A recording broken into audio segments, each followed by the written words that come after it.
I spent August talking to and listening to my constituents, like I hope my Republican colleagues did too. And you know what I heard the most? That they are scared out of their minds about the impact of Republicans' big ugly bill, particularly on how it will make hunger worse in this country.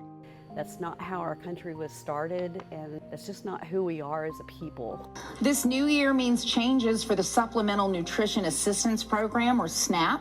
New federal laws could make it harder for some people to qualify for benefits, and new state rules will reduce what SNAP recipients can buy at the grocery store. We are now approaching the longest shutdown in American history. Democrats' fault. The most famous line in the Declaration of Independence is life, liberty, and the pursuit of happiness. However, I would argue that under our current administration, these are not possible. After all, how are we supposed to live and pursue happiness if we don't have reliable access to food? Millions of Americans struggle with food insecurity, and many more are at risk of becoming food insecure. So if we have these unalienable rights, why doesn't the government help those who are struggling to truly pursue them? I'm Michelle Brobston. I'm the COO of Hunger Free Oklahoma. So food insecurity actually has a very proper definition by the USDA. A person who doesn't know where a meal is coming from in a fairly long period of time, so months or a year. A lot of people experience it only at certain times of the year. The difference between hunger and food insecurity is that hunger would be ongoing. An ongoing issue of not knowing where your food's coming from. My name is Liz Wright. I am one of 7 board members here at the Jenks Food Bank. Our average is 217 families, which is a little over 700 people. We are seeing a lot more families coming and needing food. One thing that is just really tough is that the minimum wage has stayed stagnant, but the cost of food and other goods is going up.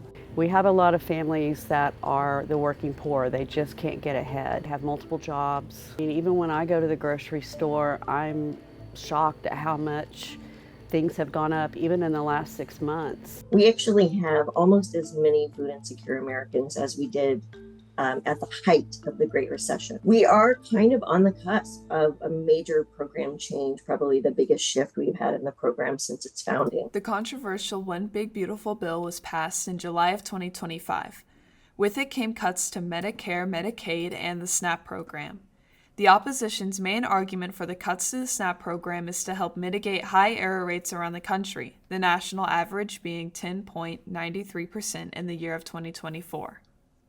We are finally creating real accountability incentives for states with high payment error, and we are protecting the hardworking American taxpayer who has been footing a $100 billion annual SNAP bill that increased by close to 70% in 5 years. The issues with the Big Beautiful Bill that are really going to be very, very problematic for Oklahomans is the cost shifting, which means the state's money doesn't go as far. So the state's not going to probably put in more money. They're going to put in the same amount of money and we get matched way less.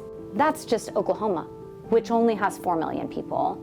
We have about 700,000 people on SNAP, but just imagine what that is across the nation, where there's 40 million people on SNAP.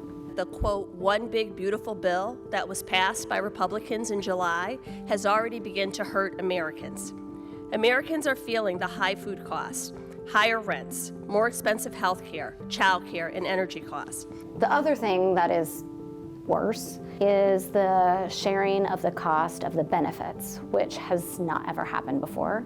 That's a big problem. Depending on your error rate, you could pay nothing if your error rate's under 6%. You could pay 15% of benefits that are distributed if your error rate's over 10%. Right now, Oklahoma's is 10.8%.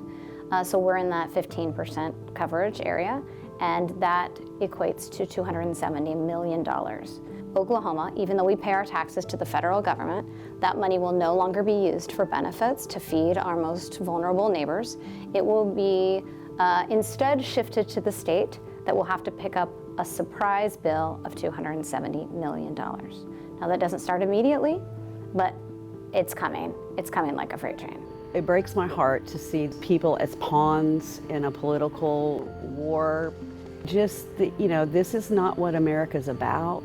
We're there to take care of each other. It's not practical. I think it benefits one group more than the others, than the rest of the country. Food should be a human right. I believe that the Declaration of Independence is an important document and help leading the next movement to solving the food crisis in this country. I feel as though with enough pushback, we can restore the SNAP program to not only how it was before, but better.